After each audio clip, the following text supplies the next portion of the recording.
it's ridiculous for former Secretary of State, a former Secretary of State to be out here talking like this. And what is she now, this Hillary Clinton? She's the leader of the resistance.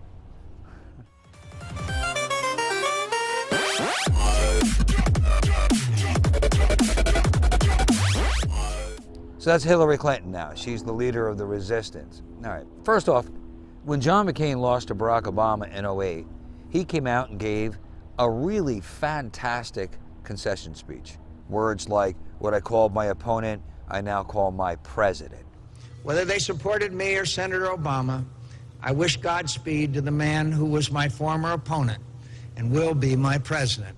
It was really a fine example of what a concession speech should be in a loss in a presidential election cycle.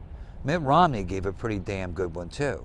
For that matter, Hillary Clinton, after she was done crying inconsolably, the next day came out and gave a decent concession speech. The difference is that in the case of Senator McCain and Governor Romney, they were sincere. It's clear that Hillary Clinton wasn't sincere based on her now coming out and saying she's going to lead a resistance against the sitting American president. As we saw with this writer here in the New York Post, this is a really good piece from Michael Goodwin. Fresh off a big victory with the House passage of an Obamacare repeal, Trump is also getting lucky again in his enemies. Hillary Clinton is back and ready to rumble. Politico reports she is launching a new group to raise money for the resistance to Trump's presidency. Clinton is said to be meeting with donors to form a board of directors.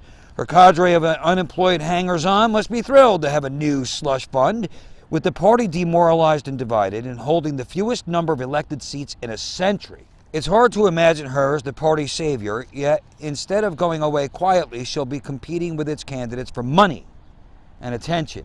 Now, if Hillary Clinton wants to come out and remain politically active, then that's something that not only should be perfectly well acceptable, but admired even and encouraged.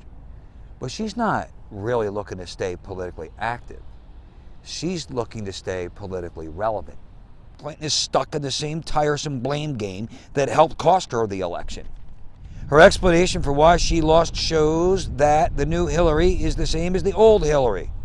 Full of finger-pointing and excuses, she was, as usual, devoid of any concession about her own shortcomings. She has shifted the entire email scandal, which she has created by deciding to use a private server and lying about it to the public, to the shoulders of Russian hackers and FBI Director Jim Comey. To hear her tell it, she was an innocent victim of their skullduggery. This is astonishingly stupid. I mean, one thing I've always said about Hillary Clinton is that I think she's a particularly smart person, just a bad person. I don't think she's all that smart either at this point. That's not smart stuff. Let's be frank and let's be real. It's not that somebody exposed her to be a crook, it's that she is a crook. All that's going to happen here is that people are going to get sick to death of them beating the same old drums and beating the guts out of the horse, the dead horse they keep beating. Look, give it up. The people that say that that are all upset with Donald Trump, that bet the farm on Hillary Clinton, you just lost your goats and your sheep and your cows, so regroup and move forward. Move onward.